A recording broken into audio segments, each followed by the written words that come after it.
সুপ্রিয় শিক্ষার্থীবৃন্দ, আসসালামু আলাইকুম ওয়া রাহমাতুল্লাহি ওয়া বারাকাতুহু। আউযু বিল্লাহি মিনাশ শাইতানির রাজিম। বিসমিল্লাহির রহমানির রহিম। শিমুল মেমোরিয়াল লছাদ স্কুল এন্ড কলেজের নবম শ্রেণীর ইসলাম ও নৈতিক শিক্ষা ক্লাসে সকলকে স্বাগত। প্রিয় শিক্ষার্থীরা, আশা করছি আল্লাহর অশেষ মেহেরবানিতে পরিবারের সবাইকে নিয়ে ভালো আছো, সুস্থ আছো, নিরাপদে আছো। আলহামদুলিল্লাহ, আমিও আল্লাহর অশেষ মেহেরবানিতে ভালো আছি। প্রিয় শিক্ষার্থীরা, করোনাকালীন এই সংকটময় মুহূর্তে অবশ্যই তোমরা স্বাস্থ্যবিধি মেনে চলবে, বিনোদনের পাশাপাশি বাসায় পড়াশোনা করবে। প্রিয় শিক্ষার্থীরা, আজকে আমরা আলোচনা করব তৃতীয় অধ্যায়ের পাঠ 5, 6 এবং 7। আজকে আলোচনা শেষে আমরা যে বিষয়গুলো সম্পর্কে জানতে পারবো সেগুলো হলো হজের পরিচয়, গুরুত্ব, শিক্ষা ও তাৎপর্য সম্পর্কে জানতে পারবো, মালিক শ্রমিক সম্পর্ক সম্পর্কে জানতে পারবো, ইলমের প্রকারভেদ ও গুরুত্ব সম্পর্কে জানতে পারবো। প্রিয় শিক্ষার্থীরা, তাহলে আজকে আমাদের আলোচ্য বিষয় হজের পরিচয়, ফরজ ওয়াজিব সমূহ, শিক্ষা, ধর্মীয় ও সামাজিক গুরুত্ব ও তাৎপর্য, মালিক শ্রমিক সম্পর্ক, ইলমের পরিচয়, প্রকারভেদ ও ইলমের গুরুত্ব সম্পর্কে আমরা আলোচনা করব। প্রিয় শিক্ষার্থীরা, শুরুতে আমরা আলোচনা করব হজ নিয়ে। হজ আরবি ভাষার শব্দ, শাব্দিক অর্থ হলো সংকল্প করা, ইচ্ছা করা, নিয়ত করা। পরিভাষায় হজ কাকে বলে?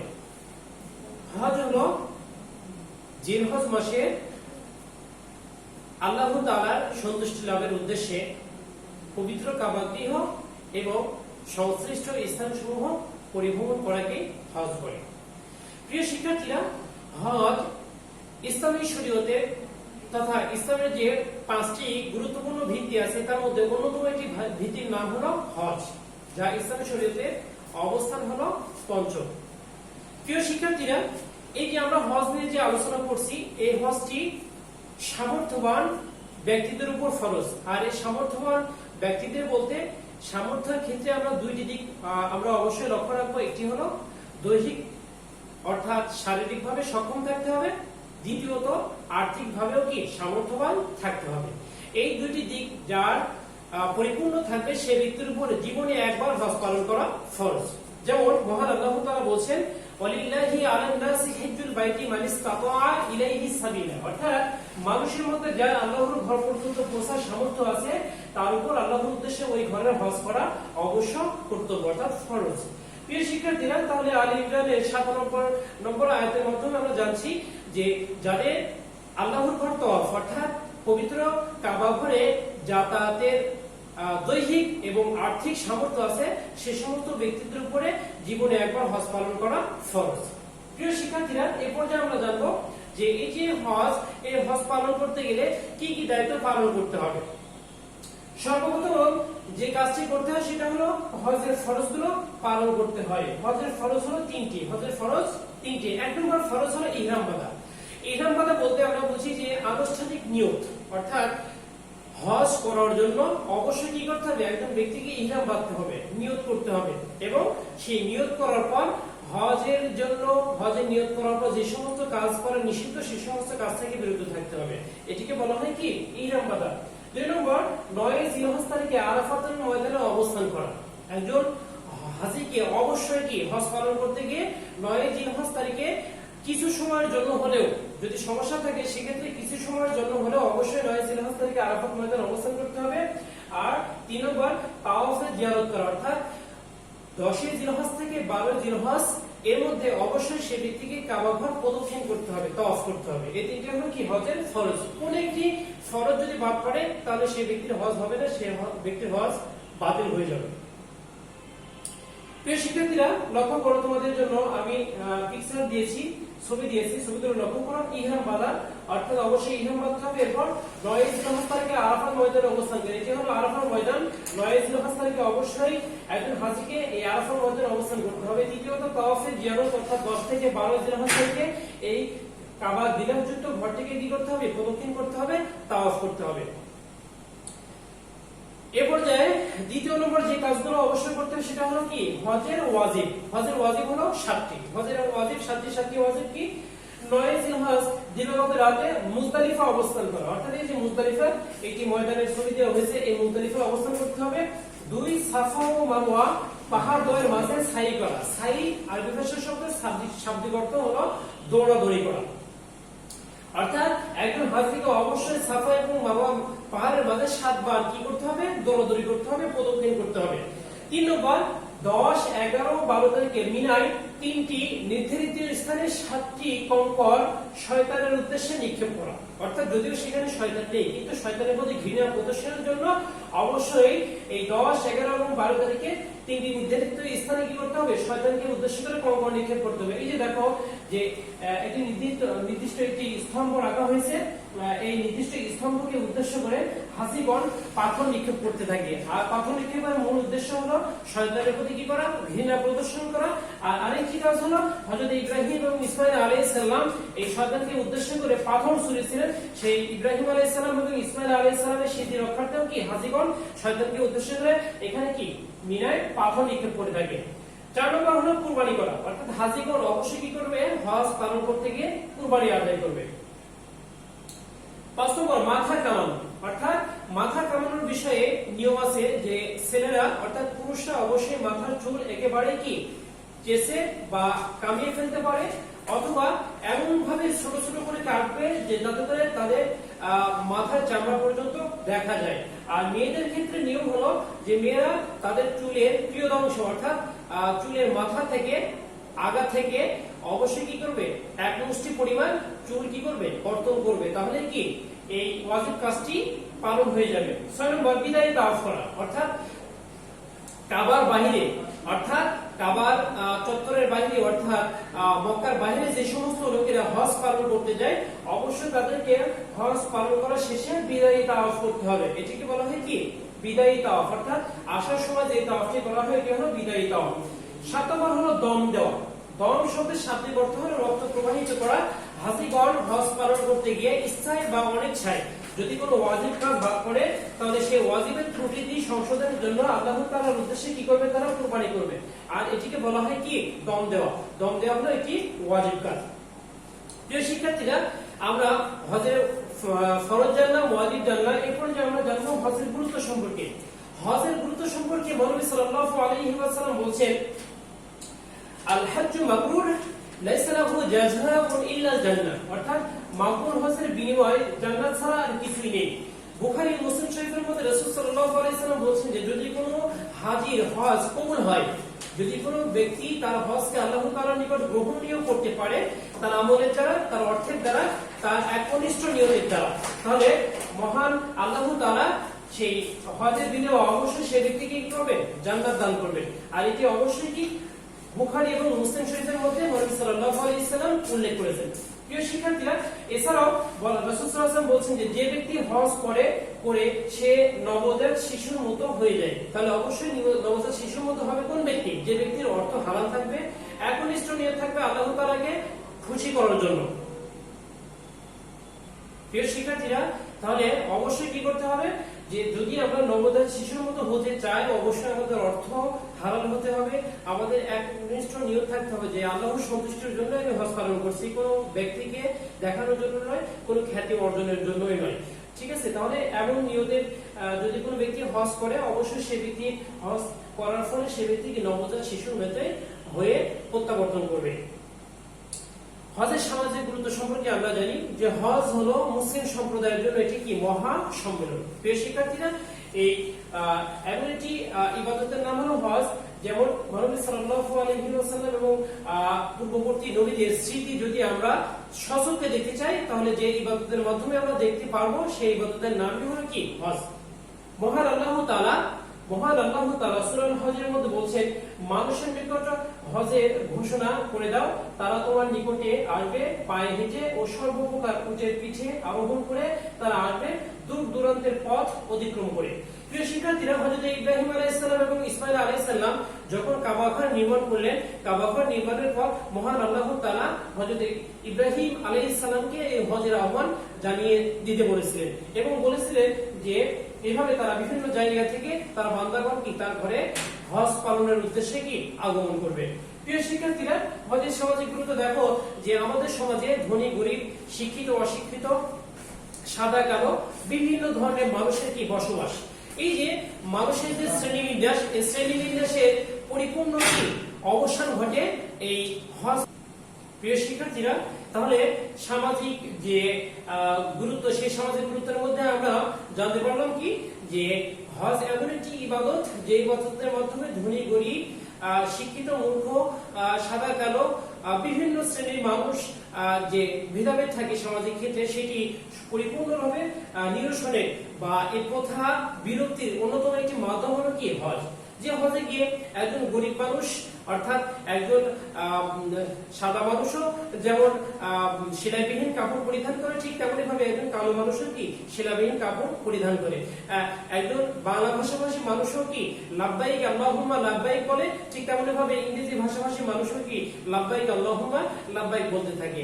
সকলের একই ধ্বনি, একই উদ্দেশ্য, আর একই কি উদ্দেশ্য সাধনের জন্য এই হজ পালন করতে যায়।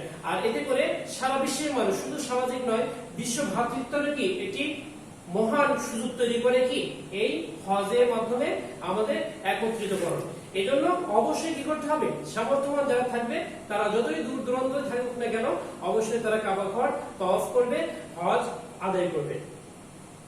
প্রিয় শিক্ষার্থীরা, হজের শিক্ষা ও তাৎপর্য দেখো যে হজ পালনে বিশ্ব মুসলিম ভেদাভেদ ভুলে ঐক্যবদ্ধ হতে শিখে। অর্থাৎ জাতিগত দিক থেকে অনেক সময় এক মুসলিম দেশ আরেক মুসলিম দেশের সাথে ভেদাভেদ তৈরি হয়, বিভিন্ন ধরনের কূটনৈতিক সম্পর্কের কি ফাটল ধরে।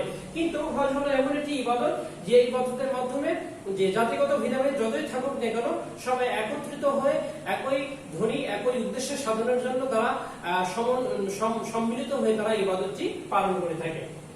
প্রিয় শিক্ষার্থীরা, এই পর্যায়ে আমরা আলোচনা করব মালিক শ্রমিক সম্পর্ক। মালিক শ্রমিক সম্পর্ক অর্থাৎ সমাজে দুই শ্রেণীর মানুষ থাকে, এক শ্রেণী থাকে মালিক আর আরেক শ্রেণী থাকে শ্রমিক। বর্তমানে শিল্পায়নের যুগে বিভিন্ন ধরনের কর্মকাণ্ড পরিচালিত হচ্ছে মালিক এবং শ্রমিকের মাধ্যমে। যেমন মালিক ছাড়া শ্রমিক কাজের সুযোগ পায় না, ঠিক তেমনি ভাবে শ্রমিক ছাড়া মালিকও তার কর্ম সম্পাদন করাতে পারে না। এই জন্য মালিক শ্রমিক উভয় শ্রেণীর মধ্যে কি সুসম্পর্ক বিদ্যমান থাকা অপরিহার্য। প্রিয় শিক্ষার্থীরা, আর ইসলামে এই মালিক শ্রমিক সম্পর্ক সুসম্পর্ক রাখার জন্য, সুসম্পর্ক বজায় রাখার জন্য গুরুত্ব আরোপ করা হয়েছে। কেননা ইসলামে শ্রমের মর্যাদা সবচেয়ে কি বেশি। কেননা নবী সাল্লাল্লাহু আলাইহি ওয়াসাল্লাম নিজে শ্রমিকের কাজ করেছেন, মালিকদের সাথে সুসম্পর্ক বজায় রেখেছেন। তিনি যেমন শ্রমিক হিসাবে সঠিকভাবে দায়িত্ব পালন করেছেন, ঠিক তেমনি ভাবে মালিকও তার সাথে ভালো আচরণ করেছেন। এজন্য তার থেকে আমরা শিক্ষা নিতে পারি যে মালিক যেমন তার যে অধীনস্থ কর্মচারী তার সাথে সে সদাচরণ করবে, ঠিক তেমনি ভাবে শ্রমিকও কি তার উপর অর্পিত দায়িত্ব কাজগুলো যথাযথভাবে পালন করবে। এভাবে যদি আমরা সঠিকভাবে মালিক শ্রমিক সম্পর্ক বজায় রাখতে পারি, অবশ্যই তাহলে আমাদের অন্ন, বস্ত্র, বাসস্থান, শিক্ষা, চিকিৎসা, বিনোদন যে সমস্ত মৌলিক অধিকারগুলো আছে সেগুলো আমরা যথাযথভাবে পূরণ করতে সক্ষম হব। নবী সাল্লাল্লাহু আলাইহি ওয়াসাল্লামকে জিজ্ঞাসা করা হলো কোন প্রকারের উপার্জন সবচেয়ে উত্তম। তখন রাসূল সাল্লাল্লাহু আলাইহি ওয়াসাল্লাম বললেন যে নিজ শ্রমের উপার্জন হলো সর্বোত্তম। অর্থাৎ যে ব্যক্তি নিজ হাতে উপার্জন করে, পরিশ্রম করে, কষ্ট করে এবং সেই কষ্টের বিনিময়ে সে উপার্জন করে, অর্থ আয় করে, সেই আয় বা উপার্জনটাই হলো সর্বোত্তম উপার্জন হিসেবে রাসূল সাল্লাল্লাহু আলাইহি ওয়াসাল্লাম স্বীকৃতি দান করেছেন। আল্লাহ তাআলা বলেন অবিল ওয়ালিদাইনি ইহসানা ওয়া বিযিল কুরবা ওয়াল ইয়াতামা ওয়াল মাসাকিন ওয়াল জারি যিল কুরবা ওয়াল জারি জুনুবি ওয়াস সাহিবি বিল জানবি ওয়া বিস সাবিলি ওয়া মা মালাকাত আইমানুকুম। প্রিয় শিক্ষার্থীরা, মহান আল্লাহ তাআলা বলেন যে তোমরা পিতামাতা, আত্মীয়স্বজন, ইয়াতীম ও মিসকিনদের সাথে ভালো আচরণ করো এবং নিকট প্রতিবেশী, সঙ্গী সাথী, মুসাফির ও অধীনস্থ যেসব দাসদাসী রয়েছে তাদের প্রতি সদয় হও। প্রিয় শিক্ষার্থীরা, অধীনস্থ এই যে দাসদাসী বলতে বোঝানো হয়েছে শ্রমিকদেরকে বোঝানো হয়েছে।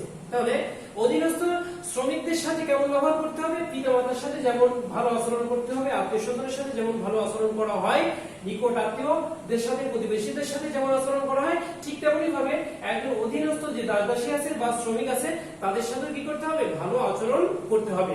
আর এটি সরাসরি মহান আল্লাহ তাআলার কি নির্দেশ। এছাড়াও নবী সাল্লাল্লাহু আলাইহি ওয়াসাল্লাম এবং সাহাবীদের জীবনী থেকেও কি আমরা শিক্ষা নিতে পারি যে শ্রমিকদের সাথে কেমন আচরণ করতে হবে। দেখো যে হযরতে আনাস রাদিয়াল্লাহু তাআলা আনহু রাসূল সাল্লাল্লাহু আলাইহি ওয়াসাল্লামের 10 বছর খেদমত করেছিলেন। তো হযরত আনাস রাদিয়াল্লাহু তাআলা আনহু বলছেন যে আমি যে 10 বছর রাসূল সাল্লাল্লাহু আলাইহি ওয়াসাল্লামের খেদমত করেছিলাম, তিনি কখনো আমাকে বলেননি যে এটা করনি কেন, এটা করেছো কেন, বা আমার ব্যাপারে কোনো উফ শব্দটিও কি তিনি কোনোদিন ব্যবহার বা উচ্চারণ করেননি। বরং আমার অনেক কাজ, অর্থাৎ আমার যে সমস্ত দায়িত্ব ছিল সেই দায়িত্বগুলো কি তিনি অনেক সময় নিজ হাতে পালন করে নিয়েছেন, অর্থাৎ তিনি সম্পাদন করেছেন, তাও কি কোনো সময় তিনি অভিযোগ উত্থাপন করেননি। তাহলে হযরত আনাস রাদিয়াল্লাহু তাআলা আনহু এবং রাসূল সাল্লাল্লাহু আলাইহি ওয়াসাল্লামের মধ্যে যে ঘটনাটি ঘটেছে এটি আমাদের জন্য কি মালিক শ্রমিকের জন্য দৃষ্টান্ত হিসেবে কি আমরা গ্রহণ করতে পারি। যদি আমরা এভাবে মালিক শ্রমিকের সম্পর্ক যদি আমরা স্থাপন করতে পারি, অবশ্যই কি যে কোনো কাজ আমাদের সুষ্ঠুভাবে, সুন্দরভাবে, সুচারুরূপে করা সম্ভব হবে। এছাড়াও হযরতে ওমর রাদিয়াল্লাহু তাআলা আনহুর জীবনী থেকেও আমরা মালিক শ্রমিকের সম্পর্কে কেমন হওয়া উচিত তা শিখে নিতে পারি। হযরতে ওমর রাদিয়াল্লাহু তাআলা আনহু জেরুজালেমের উদ্দেশ্যে তিনি রওনা দিলেন। তার সঙ্গে ছিলেন কি একজন ভৃত্য বা দাস। তো হযরত ওমর রাদিয়াল্লাহু তাআলা আনহু কিছুক্ষণ উঠে পিঠে উঠে চলতেছিলেন, আবার কিছুক্ষণ তার দাস বা তার শ্রমিককে, তার অধীনস্থ কর্মচারীকে তিনি আবার উটের পিঠে উঠিয়ে তিনি উটের রশি ধরে সামনের দিকে হাঁটতেছিলেন। তাহলে এর থেকে আমরা শিখে নিতে পারি যে সমস্যা সবারই হতে পারে, এজন্য সুযোগ সুবিধা সবাইকে দেখতে হবে, অর্থাৎ একজনের সমস্যা আরেকজন এগিয়ে আসতে হবে। যদি এই ধরনের মনোভাব বা এই ধরনের যদি আমরা আচরণ একে অপরের সাথে বজায় রাখতে পারি, মালিক শ্রমিকের সাথে যদি বজায় রাখতে পারি, অবশ্যই আমাদের প্রত্যেকটি কাজ সুন্দরভাবে, সুচারুরূপে হবে এবং গ্রহণীয় হবে। প্রিয় শিক্ষার্থীরা, তাহলে অবশ্যই কি আমরা মালিক শ্রমিকের যে সম্পর্ক, এই সম্পর্ককে আমরা রাসূল থেকে শিক্ষা নিতে পারি, আমরা হযরত ওমর রাদিয়াল্লাহু তাআলা আনহু থেকে শিক্ষা নিতে পারি, সাহাবীদের থেকে শিক্ষা নিতে পারি। শ্রমিকদের পারিশ্রমিকের সম্পর্কে মহানবী সাল্লাল্লাহু আলাইহি ওয়াসাল্লাম বলেছেন, ওয়াতুল আজীর আজরাহু ক্বাবলা আন ইয়াদফা আনহু, অর্থাৎ শ্রমিকের গায়ের ঘাম শুকানোর পূর্বে তার পারিশ্রমিক দিয়ে দিতে হবে। অর্থাৎ একজন শ্রমিক যখন তার উপর অর্পিত দায়িত্ব যথাযথভাবে পালন করবে, তখন মালিকের উপর কর্তব্য হয়ে যায় যে সেই শ্রমিকের যে প্রাপ্য, সেই প্রাপ্য যথাযথভাবে কি বুঝিয়ে দেওয়া। এটি অবশ্যই কি রাসূলের নির্দেশ। বিধায় মালিক যদি তাকে সততার জায়গায় প্রতিষ্ঠিত করতে চায়, তাকে যদি একনিষ্ঠ হিসেবে মালিক হিসেবে পরিচিতি লাভ করতে চায়, অবশ্যই কি করতে হবে, শ্রমিকদের যে দাবি দেওয়া বা পাওনা সেটি যথাযথভাবে কি করতে হবে, পূরণ করতে হবে। রাসূল সাল্লাল্লাহু আলাইহি ওয়াসাল্লাম বলেছেন যে শ্রমিককে তার সাধ্য ও সামর্থ্যের বাইরে কোনো কাজ দেওয়া যাবে না।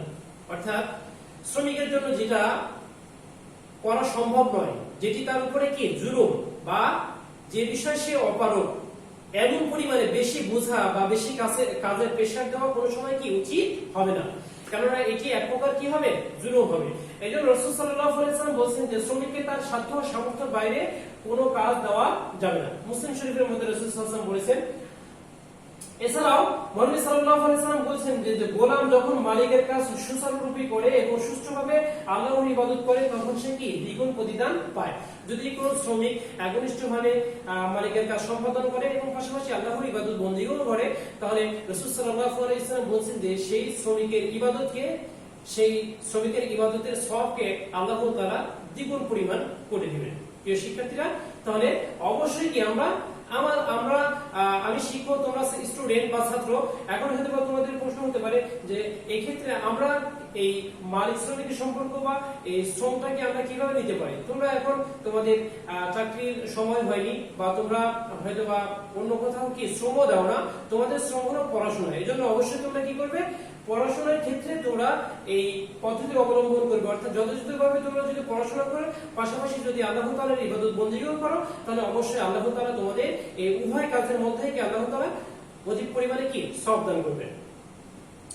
প্রিয় শিক্ষার্থীরা, সর্বশেষে আমরা আলোচনা করব ইলম সম্পর্কে। ইলম আরবি ভাষার শব্দ, শাব্দিক অর্থ হলো জ্ঞান, জানা, বোঝা, অবগত হওয়া ইত্যাদি। পরিভাষায় ইলম কাকে বলে? ইলম হলো কোন বস্তুর প্রকৃত অবস্থা উপলব্ধি করার নামই হলো কি ইলম। কোন বস্তুর প্রকৃত অবস্থা উপলব্ধি করা বা অবগত হওয়া বা জানাটাকে বলা হয় কি ইলম। এখন আমরা জানবো যে এই যে ইলম, এই ইলমের গুরুত্ব কি। আমরা সবাই জানি আমাদের প্রিয় নবী হযরত মুহাম্মদ সাল্লাল্লাহু আলাইহি ওয়াসাল্লাম যখন হিরা গুহায় ওহীর মাধ্যমে তিনি নবুয়ত লাভ করেছেন, তখন সর্বপ্রথম তার উপর অর্পিত যে শব্দটি ছিল, তার নিকটে যে জিবরাইল আলাইহিস সালাম যে ওহী নিয়ে এসেছিলেন, যে বাণী নিয়ে এসেছিলেন, তার সর্বপ্রথম শব্দ ছিল ইকরা। ইকরা শব্দের শাব্দিক অর্থ কি? পড়া বা পড়ুন। তাহলে এই ইকরা শব্দ ব্যবহারের মূল কারণই হলো মহান আল্লাহ তাআলার পক্ষ থেকে নির্দেশনা দেওয়া হয়েছে যে জানতে হবে, বুঝতে হবে, উপলব্ধি করতে হবে, জানার চেষ্টা করতে হবে। অর্থাৎ কোনো বিষয়ে অন্ধকারাচ্ছন্ন মধ্যে পড়ে থাকা যাবে না। অর্থাৎ প্রত্যেকটি বিষয়ে জ্ঞান অর্জন করা অবশ্যই কি প্রত্যেক ব্যক্তির উপরে অবশ্য কর্তব্য। এছাড়াও নবী সাল্লাল্লাহু আলাইহি ওয়াসাল্লাম বলেছেন যে তলাবুল ইলমি ফারিদাতুন আলা কুল্লি মুসলিম, প্রত্যেক মুসলিম নরের উপরে বা প্রত্যেক মুসলমানের উপরে জ্ঞান অর্জন করা কি ফরজ। এজন্য অবশ্যই কি করতে হবে? জ্ঞান অর্জন করতে হবে। আল্লাহ তাআলা বলেন যে তোমাদের মধ্যে যারা ঈমান এনেছে এবং জ্ঞান দান করা হয়েছে আল্লাহ তাদের মর্যাদায় সমুন্নত করবেন। অর্থাৎ যদি কোনো ব্যক্তি আল্লাহ তাআলার প্রতি ঈমান আনে এবং পাশাপাশি সে যদি জ্ঞান অর্জন করে, আল্লাহ তাআলার প্রতিশ্রুতি অনুযায়ী আল্লাহ তাআলা তাদেরকে কি ঘোষণা দিয়েছেন যে তাদেরকে মর্যাদায় সমুন্নত করবেন। অর্থাৎ তাদেরকে আল্লাহ তাআলা মর্যাদায় প্রতিষ্ঠিত করবেন। প্রিয় শিক্ষার্থীরা, এই জন্য অবশ্যই কি করতে হবে? জ্ঞান অর্জনে আমাদেরকে আগ্রহী হতে হবে। ইলমকে দুই ভাগে বিভক্ত করা হয়েছে, একটি হলো দ্বীনি ইলম আর দুই নম্বর হলো দুনিয়াবি ইলম। দ্বীনি ইলম বলতে আমরা বুঝি কোরআন, হাদিস, ইজমা, কিয়াস, ফিকহ ইত্যাদি, এগুলো হলো কি দ্বীনি ইলম। আর দুনিয়াবি ইলম বলতে আমরা কি বুঝি? দুনিয়াবি ইলম হলো গণিত, রসায়ন, ফিজিক্স, কেমিস্ট্রি ইত্যাদি বিভিন্ন বিষয় নিয়ে যে আমরা পড়াশোনা করি, এগুলো হলো কি দুনিয়াবি ইলম। এই ইলমকে আবার দুই ভাগে ভাগ করা হয়েছে, একটা হলো গ্রহণীয় জ্ঞান। অর্থাৎ দুনিয়াবি ইলমকে আবার দুই ভাগে ভাগ করা হয়েছে, একটা হলো গ্রহণীয় জ্ঞান আর একটা হলো কি বর্জনীয় জ্ঞান। গ্রহণীয় জ্ঞান কোনগুলো? গ্রহণীয় জ্ঞান হলো এমন জ্ঞান যে জ্ঞানগুলো মানুষের দুনিয়াতে কল্যাণ এবং আখিরাতেও কল্যাণ সাধন করে থাকে, এগুলো হলো কি গ্রহণীয় জ্ঞান। যেমন যদি কোনো ব্যক্তি চিকিৎসা শাস্ত্রে জ্ঞান অর্জন করে, যদি কোনো ব্যক্তি প্রকৌশল শাস্ত্রে জ্ঞান অর্জন করে, অবশ্যই সেটি কি দুনিয়ার জন্য কি কল্যাণকর। ঠিক তেমনি ভাবে মানুষের কল্যাণ সাধনের জন্য তার মেধাকে ব্যয় করার জন্য পরকালীন সময়ও কি মহান আল্লাহ তাআলা তাকে কল্যাণ দান করবেন। আর বর্জনীয় জ্ঞান, বর্জনীয় জ্ঞান বলতে আমরা কি বুঝি? যেগুলো মানুষের জন্য কল্যাণকর নয়, যেমন চুরি, ডাকাতি, রাহাজানি বা বিভিন্ন ধরনের খারাপ অভ্যাস সম্পর্কে জ্ঞান লাভ করা, এগুলো হলো কি বর্জনীয় জ্ঞান, এগুলো পরিহার করতে হবে। মহান আল্লাহ তাআলা বলেন তাদের প্রত্যেক দলের একটি অংশ বের হয় না কেন, যাতে তারা দ্বীন সম্বন্ধে জ্ঞান লাভ করতে পারে এবং তাদের সম্প্রদায়কে সতর্ক করতে পারে। ফালাউলা নাফারা মিন কুল্লি ফিরকাতিন মিনহুম তাইফাতুন লিয়াতাফাক্কাহু ফিদ-দ্বীন ওয়া লিয়ুনযিরু কওমাহুম ইযা রাজাউ ইলাইহিম। মহান আল্লাহ তাআলা বলেন তাদের প্রত্যেক দলের একটি অংশ বের হয় না কেন, যাতে তারা দ্বীন সম্বন্ধে জ্ঞান লাভ করতে পারে। অর্থাৎ একটি দেশের সবাই যে দ্বীনি শিক্ষা শিক্ষিত হতে হবে এমনটি নয়, বরং এই একটি দেশের কিছু মানুষ কি করবে? দ্বীনি শিক্ষা শিক্ষিত হবে। কেন? যে যাতে তাদের সম্প্রদায়কে সতর্ক করতে পারে। অর্থাৎ ধর্মীয় কোনো বিষয়ে যখন ধর্মীয় বিরোধী কোনো কর্মকাণ্ড যখন সংঘটিত হবে, তখন কি এই যে কিছু মানুষ যে দ্বীনি জ্ঞান সম্বন্ধে যারা অবগত হয়েছে, তারা যাতে যারা এই দ্বীনের বাহিনী অর্থাৎ ইসলাম বিরোধী তথা দ্বীন বিরোধী যে সমস্ত কর্মকাণ্ড আছে সেগুলো থেকে অন্য মানুষদেরকে সতর্ক করতে পারে, বিরত রাখতে পারে। এজন্য অবশ্যই কিছু মানুষকে কি করতে হবে? দ্বীনি জ্ঞান অর্জন করতে হবে। প্রিয় শিক্ষার্থীরা, এজন্য অবশ্যই আমরা কি করব? যে দ্বীনি জ্ঞান, মৌলিক যে দ্বীনি জ্ঞান, অবশ্যই আমরা নামাজ, রোজা, হজ, যাকাত, নামাজের নিয়ম, সাওমের নিয়ম, যাকাতের নিয়ম, হজ আদায় করার নিয়ম, কুরবানি করার নিয়ম, এই যে মৌলিক বিষয়গুলো, এগুলো আমরা অবশ্যই কি করব? শিক্ষালাভ করব। এর পাশাপাশি দুনিয়াতে যে সমস্ত জ্ঞানগুলো আছে, আমরা ফিজিক্স, কেমিস্ট্রি, রসায়ন যতগুলো আছে, গণিত, বিভিন্ন বিষয় নিয়ে যে আমরা পড়াশোনা করি, এগুলো কি করব। কিন্তু পাশাপাশি অবশ্যই ধর্মের যে মৌলিক জ্ঞানগুলো আছে সেগুলো কি আমাদের জানা থাকতে হবে। নবী সাল্লাল্লাহু আলাইহি ওয়াসাল্লাম বলেন যে দেখো যে দ্বীন হলো কল্যাণ করা। দ্বীন হলো কি কল্যাণ করা। অর্থাৎ একজন মানুষ যদি অপর মানুষের জন্য কল্যাণকর হয়, তাকে বুদ্ধি দিয়ে হোক, কাজে সহযোগিতার মাধ্যমে হোক, সৎ পরামর্শের মাধ্যমে হোক বা শিক্ষাদানের মাধ্যমে হোক, যদি অন্যের জন্য যদি কল্যাণ হয়ে থাকে, সেটা কি দ্বীন হিসাবে কি রাসূল সাল্লাল্লাহু আলাইহি ওয়াসাল্লাম আখ্যায়িত করেছেন। প্রিয় শিক্ষার্থীরা, দীর্ঘ আলোচনা শেষে এরপরে যে আমরা মূল্যায়নে আসবো।